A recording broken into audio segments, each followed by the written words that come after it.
여전히 나 부족한데도 주님은 여전히 그곳에 계시네. 언제나 변함없이 영원히 사랑하시네. 내 삶의 모든 것 다 주께 드리네.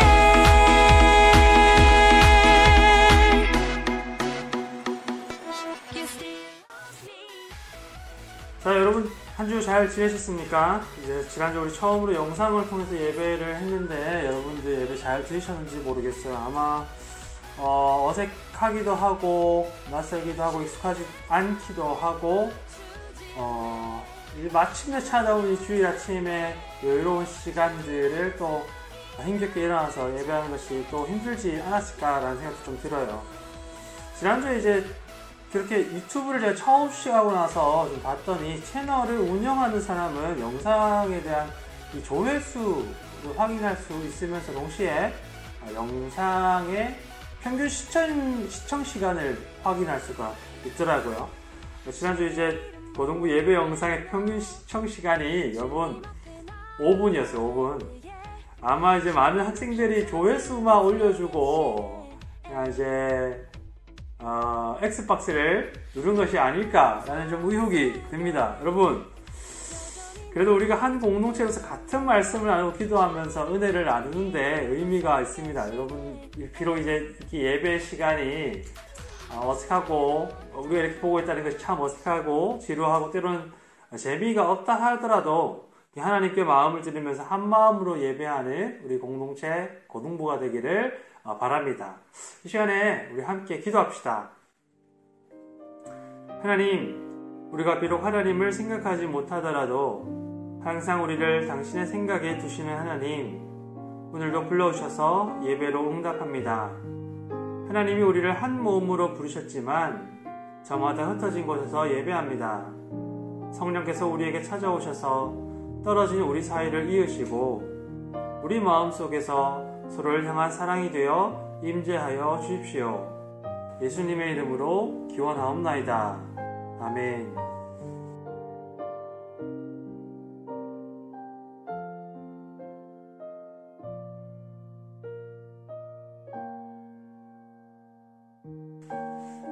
사도신경으로 우리의 신앙을 고백합시다.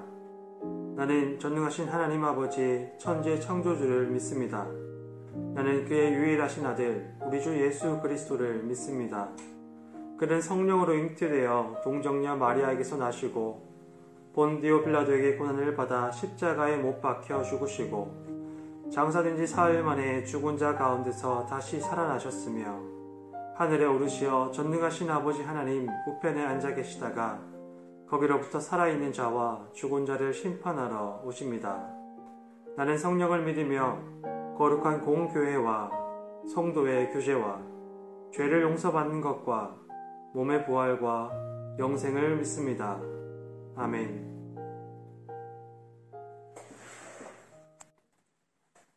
네, 여러분 고등부 광고 전해드립니다. 오늘도 흩어진 곳에서 고등부 예배로 함께 예배하는 모든 고등부 학생들을 축복하고 환영합니다. 여러분들 요즘 이런저런 고민도 있을 것이고 또 많은 불편함도 있겠죠. 밖에 나가지도 잘 못하고 여러분들의 마음과 건강을 또 하나님께서 지켜주시기를 항상 기도합니다. 어디 있든지 간에 여러분들 항상 마음이 또 든든하시고 또 즐겁게 생활하실 수 있기를 바라봅니다. 고등부 예배는 여전히 또 우리가 이렇게 영상으로 만나게 됩니다. 우리 계속해서 여러분들 자리에서 기도해 주십시오. 우리가 빨리 이 사태가 진정돼서 여러분들도 정상적인 그 일상의 삶으로 돌아갈 수 있도록 기도해 주시고 우리 고등부 공동체도 다시 한 곳에 모여서 예배할 수 있도록 여러분 함께 계속해서 기도해 주시면 고맙겠습니다. 이제 오늘 하나님께서 우리에게 주신 말씀을 함께 나눕시다. 오늘 우리에게 주신 하나님의 말씀은 요한복음 16장 1절에서 4절 말씀입니다. 주님께서 우리에게 하시는 말씀을 함께 읽겠습니다. 내가 너희에게 이 말을 한 것은 너희를 넘어지지 않게 하려는 것이다. 사람들이 너희를 회당에서 내쫓을 것이다. 그리고 너희를 죽이는 사람마다 자기네가 하는 일이 하나님을 섬기는 일이라고 생각할 때가 올 것이다. 그들은 아버지도 나도 알지 못하므로 그런 일들을 할 것이다. 내가 너희에게 이 말을 하여 두는 것은 그들이 그러한 일을 행하는 때가 올 때에 너희로 하여금 내가 너희에게 말한 사실을 다시 생각나게 하려는 것이다. 아멘. 이제 하나님의 말씀을 함께 나눕니다. 요한복음은 여러분들 이번 주 큐티 하셨죠? 예. 요한복음은 우리가 몇 번 만회를 했지만 총 21장으로 이루어져 있습니다. 지금 이번 주 16장 그리고 17장을 읽었으니까 여러분 요한복음도 얼마 남지 않았어요. 요한복음의 가장 마지막 문장, 그 21장 25절인데요. 이 마지막을 장식하는 문장의 내용이 이렇게 되어 있어요. 예수께서 하신 일은 이 밖에도 많이 있어서 그것을 낱낱이 기록한다면 이 세상이라도 그 기록한 책들을 다 담아두기에 부족할 것이라고 생각한다. 여러분, 이게 요한복음의 마지막 문장이거든요. 이게 요한복음의 마지막 문장 치고는 조금 좀 초라합니다. 할 말이 많은데 다 담아두지는 못하겠다. 왜냐하면 다 하려면 이 세상에 책을 둘 자리가 없을 것 같아서. 당시에 종이가 비쌌으니까 아마 이제 이 문제도 좀 있었을 것 같습니다. 근데 그것보다는 사실 예수님이 하신 일이 너무 많고 그 놀라운 일들을 다 기록하기에는 우리 말도 부족하고 이 땅에서 기록할 만한 그 분량들도 너무 부족하기 때문이다. 찬송가에 보면 그런 말이 있죠. 하늘을 두루마리 삼고 바다를 먹물을 삼아도 하나님의 사랑, 예수님의 사랑을 다 기록하기에는 부족하다. 그런 의미죠. 여러분, 어제 여러분들 무엇을 하셨습니까? 이렇게 느닷없이 질문을 여러분 듣게 된다면 우리가 먼저 이렇게 생각하게 되죠. 어제 내가 무엇을 하는지 아침에 일어나서 밤에 자기 전까지 하나하나 이제 곱씹어보면서 다른 사람들한테 쉽게 하지 못할 일들, 못할 이야기들을 하나씩 이렇게 제거해 나가기 시작합니다. 그 중에서 우리가 그다지 크게 의미가 없어 보이는 일들, 즉, 예를 들면 아침에 내가 일어나서 양치질을 했다거나 아침에 일어났는데 정말 먹기 싫은 아침밥을 엄마가 기집애야 이 무슨 말이야 밥 먹어라 하면서 차려주셨던 그 식탁에 올려져 있던 그 반찬의 가짓수라든가, 사실은 어제 내가 그 외출을 하지 않아서 하루 종일 이렇게 집에 세수도 하지 않고 집에 있었다라는 이런 이야기들 따위는 그 질문에 대한 답을 할 때에 내가 이런 이야기들을 하나씩 이제 제거하는 프로세스가 내 머릿속에서 순간 팽 하고 돌아가기 시작합니다.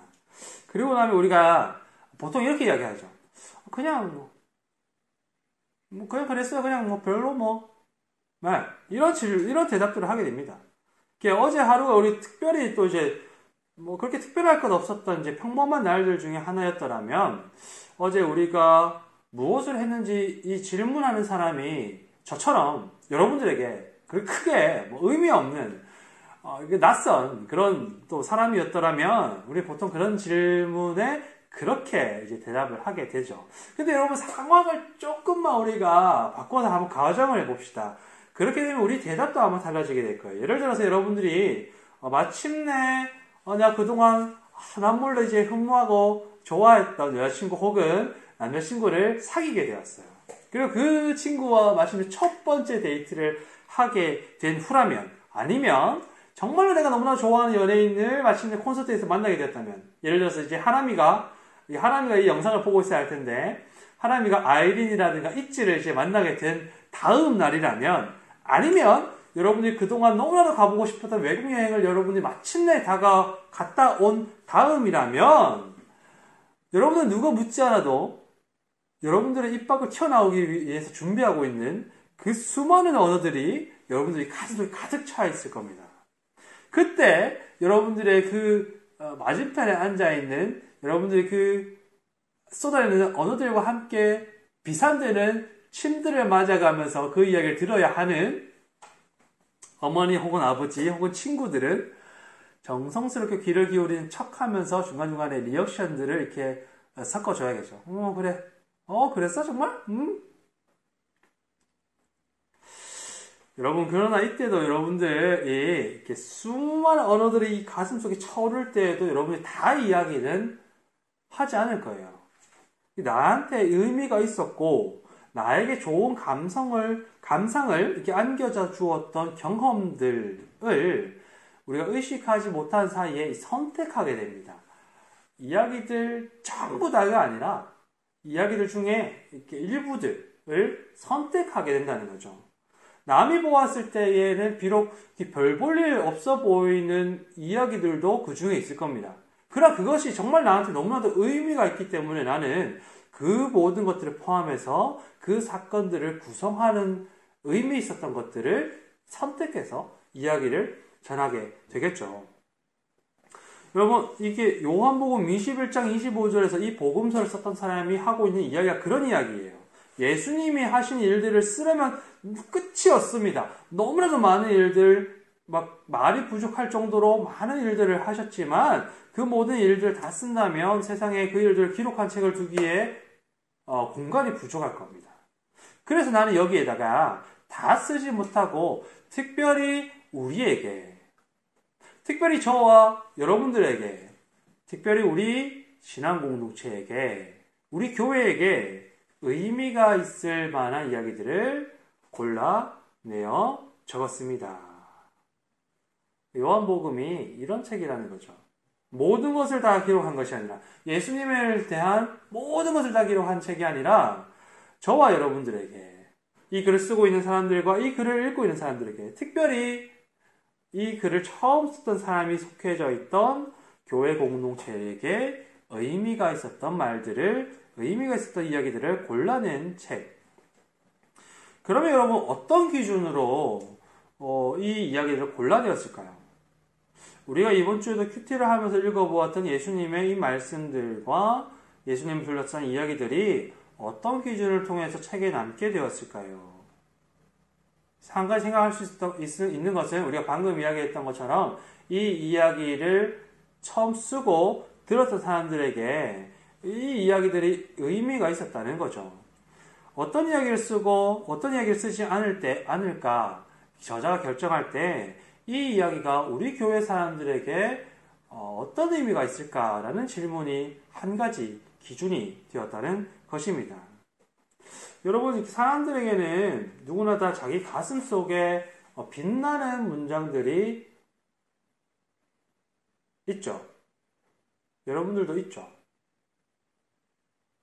아닙니까? 여러분, 누가 나한테 그냥 툭 던진 말이든 그냥 드라마나 영화에서 주인공이 내뱉었던 대사든, 아니면 여러분이 정말 감명 깊게 읽었던 책이든, 아니면 여러분이 정말로 인생 노래라고 생각하는 그 노래의 가사이든, 우리한테 정말 살아있는 의미로 다가와서 내 몸에 새겨져 있는 그런 문장들이 저마다 있어요. 저한테도 그런 문장들이 있습니다. 설교 때마다 너무 자주 인용해서 식상하긴 하지만 김춘수 시인의 꽃이라는 시가 저한테는 그런 문장이에요. 내가 그의 이름을 불러주기 전에는 그는 다만 하나의 몸짓에 지나지 않았다. 우리들은 모두 무엇이 되고 싶다. 인생 문장입니다. 요한복음을 처음 받아들였던 이 교회에게 요한복음의 문장들이 그런 문장들이었다는 거예요. 이 책에 기록된 말씀과 이야기들이 단순히 내가 이렇게 머리로만 받아들이는 것, 그런 일이 있었구나 하는 것이 아니라 거기에 나의 삶이, 그 사람들의 삶이 녹아져 있는 이야기였다는 거죠. 사람들의 삶이 그 말씀 속에 녹아져 있었어요. 그리고 동시에 이 말씀들이 그 사람들의 삶에 녹아져 있던 이야기들, 그것이 요한복음서라는 것입니다. 오늘 읽은 본문이 그래요. 이 여전히 유언과도 같은 마지막 메시지를 제자들에게 전하고 계신 이 예수님의 말씀 중에는 교회에게 이렇게 들려지는 목소리가 있습니다. 사람들이 너희를 쫓아낼 것이다. 많은 사람들이 너희를 쫓아와 죽음에 넘길 것이다. 그렇게 하면서도 그들은 너희를 그렇게 대하는 것이 하나님을 섬기는 일이라. 느꼈고 생각할 것이다. 아마 생각을 이렇게 조금 해보면, 상상을 조금 해보면, 요한복음에 담긴 이 예수님의 목소리를 들었던 그 교회 공동체 사람들이 이 대목에서 눈물을 펑펑 쏟았을 것 같아요. 왜냐하면 실제로 그들의 삶이 예수님의 말씀과도 같았기 때문입니다. 이 책을 처음 받아들였던 이 교회는 몇 번 우리가 이야기했던 것처럼 폭력과 위기 속에서 삶을 살고 있었어요. 이 삶이 매우 힘들었다는 거죠. 교회는 어디에도 내가 설 자리가 없는 것처럼 느꼈어요. 당시 교회의 세계는 크게 이제 두 부분으로 이렇게 구분되어 있었습니다. 하나는 유대인들의 세계, 그리고 하나는 로마인들의 세계였어요. 그런데 교회는 이 양쪽의 세계 둘 중 어디에도 받아들여지지 않았습니다. 유대인들은 예수님의 말씀처럼 그들의 평범한 삶의 공간에서 내쫓아내려고 하고 있었어요. 로마인들도 칼과 창으로 이 교회의 평범한 삶의 공간을 위협했습니다. 사람들은 쉽게 교회 공동체를 폭력으로 떠밀면서도 내가 이렇게 이 교회를 떠밀고 있다라는 이 일에서 자기 자신의 정당성을 찾았어요. 사도 바울이 사실 예수님을 만나기 전에 그리스도인들을 돌로 쳐 죽였던 그 일 역시 하나님의 뜻이라고 믿으면서 행했던 폭력이었습니다. 그런 삶의 현실에서 교회가 살고 있었어요. 그러다 보니 이 교회 공동체에게 예수님의 이야기가 남 이야기가 아니었던 거예요. 이 이야기는 바로 내 이야기인 거예요. 예수님의 말씀이 나의 삶에 와 닿는 일, 예수님의 말씀에 나의 삶이 놓여있는 경험을 거기서 그들이 듣게 됩니다. 여러분, 만약 예수님의 말이 여기서 끝났더라면 사람들이 너희들을 죽음에 떠밀면서도 거기서 난 정당하다, 나는 하나님의 일을 하는 것이다 라고 하는 상황들이 다가올 것이다 라는 말로 그냥 끝이 났더라면, 예수님의 말씀이 그렇게 해서 끝났더라면 사람들이 어떤 희망도 찾지 못했을 겁니다. 그저 그들은 그 비극적인 삶의 현실을 예수님이 미리 앞당겨서 예언했을 뿐이다 정도로 생각할 수 있었기 때문이죠. 그러나 예수님은 또한 이렇게 이야기하시는 거예요. 너희가 지금 근심에 쌓여 있지만 내가 다시 너희를 볼 때에는 너희 마음이 기쁠 것이며 그 기쁨을 너희에게서 빼앗을 사람이 없을 것이다. 보아라, 너희가 나를 혼자 버려두고 제각기 자기 집으로 흩어져 갈 때가 올 것이다. 그때가 벌써 왔다. 그러나 아버지께서 나와 함께 하시니 나는 혼자 있는 것이 아니다. 내가 너희에게 이것을 말한 것은 너희가 내 안에서 평화를 얻게 하려는 것이다. 너희는 세상에서 환난을 당하나 용기를 내어라. 내가 세상을 이겼다. 내가 이것을 너희에게 말하는 것은 너희가 내 안에서 평화를 얻게 하려는 것이다. 여러분, 그리고 나서 예수님께서 사람들을 위해서 기도하면서 이렇게 또 말씀을 하세요. 이 사람들은 하나님 아버지께서 제게 주신 사람들입니다. 이제 내가 이 사람들을 위해서 빕니다. 내가 비는 것은 세상을 위함이 아니라 제게 주신 이 사람들을 위한 것입니다. 예수님이 이렇게 말씀하시는 거예요. 내가 기도합니다. 하나님께서 제게 주신 이 사람들을 위해서. 예수님께서 자신들의 어려운 삶을 이야기하셨다는 것을 들은 이 교회 공동체는 아마도 서글픔의 눈물을 왈칵 쏟았을 것 같아요. 그러나 이 삶의 막막함에서 이야기는 끝이 나지 않습니다.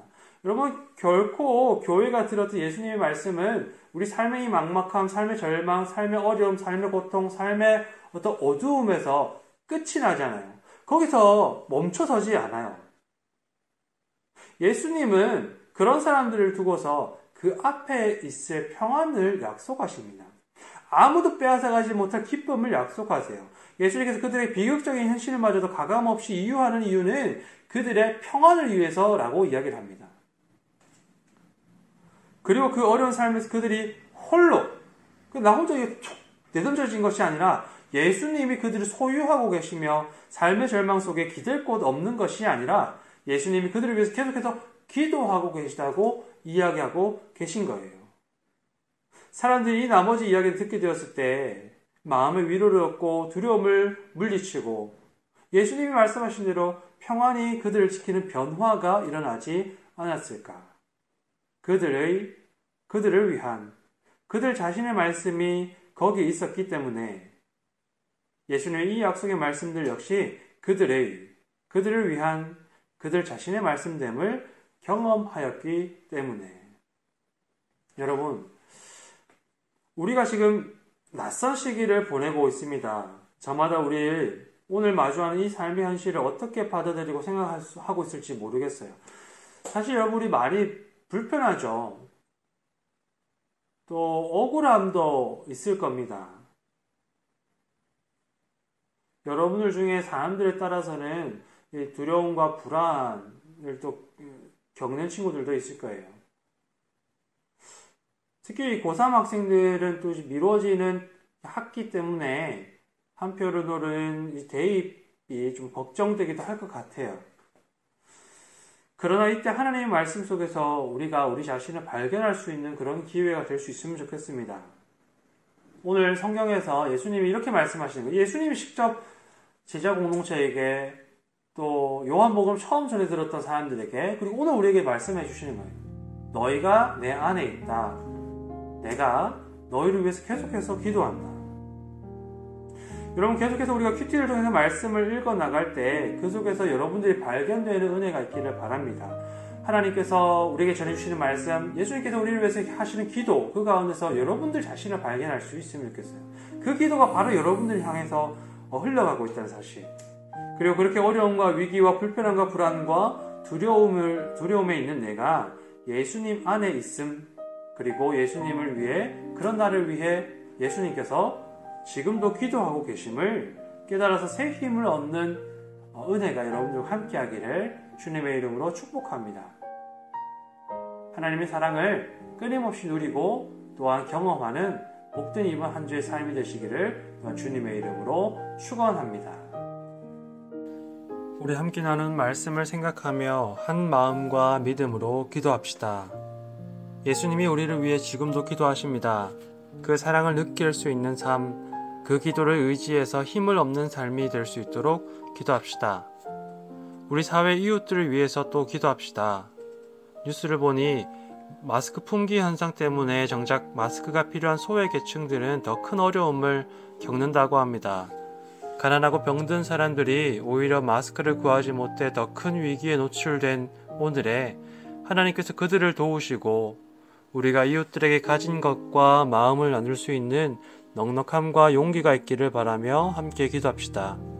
마지막으로 여전히 병마와 싸우는 환자들, 의료진들, 방역과 행정기관이 날이 갈수록 지쳐간다는 소식을 듣습니다. 하나님께서 힘을 주시고 끝까지 지치지 않고 용기 잃지 않을 수 있도록 우리 함께 기도합시다.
하나님, 우리 고등부가 흩어져 있지만 함께 말씀을 나누고 같은 마음으로 기도합니다. 우리의 기도를 들어주십시오.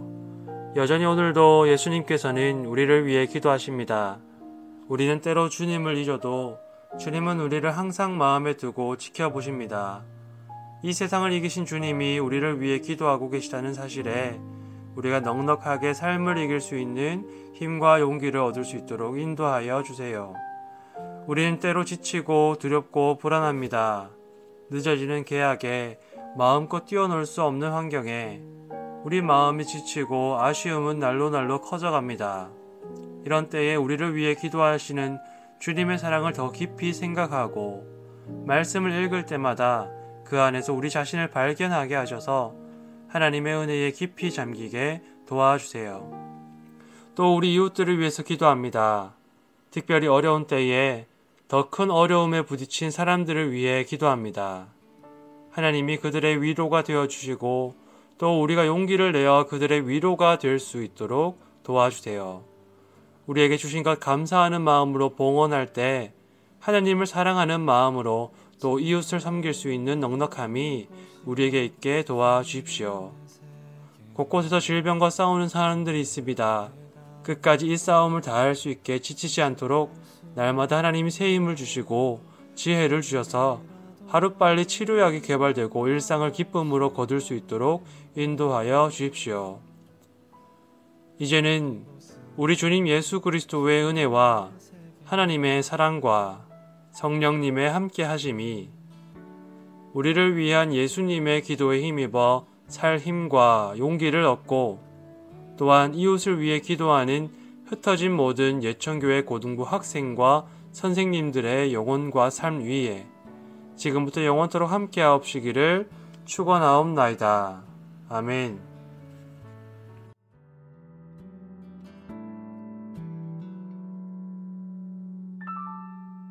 세상은 항상 말하네 그 길이 아니라고 꼭 뜨거운 길이 있는데 왜 힘들게 사냐고 단순한 선택조차 내게 버겁기만 한 곳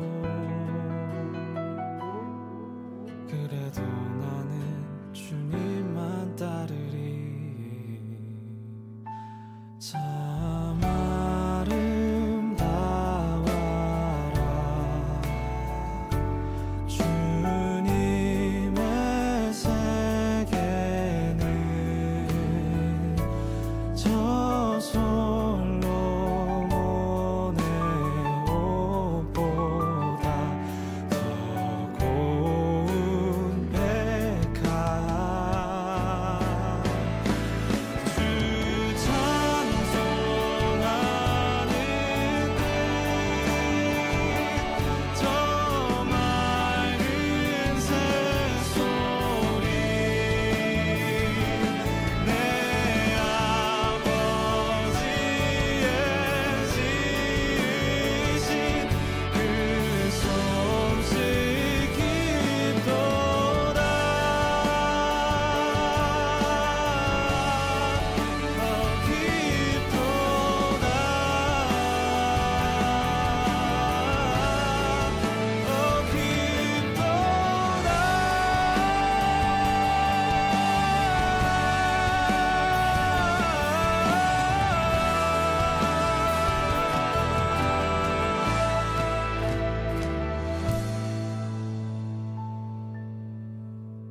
나는 계속 걸어갑니다. 수없이 넘어져도 사람들의 방향과는 조금 다르다 해도 내가 가는 길이 주가 가르쳐준 길이니 이곳은 바로 이곳은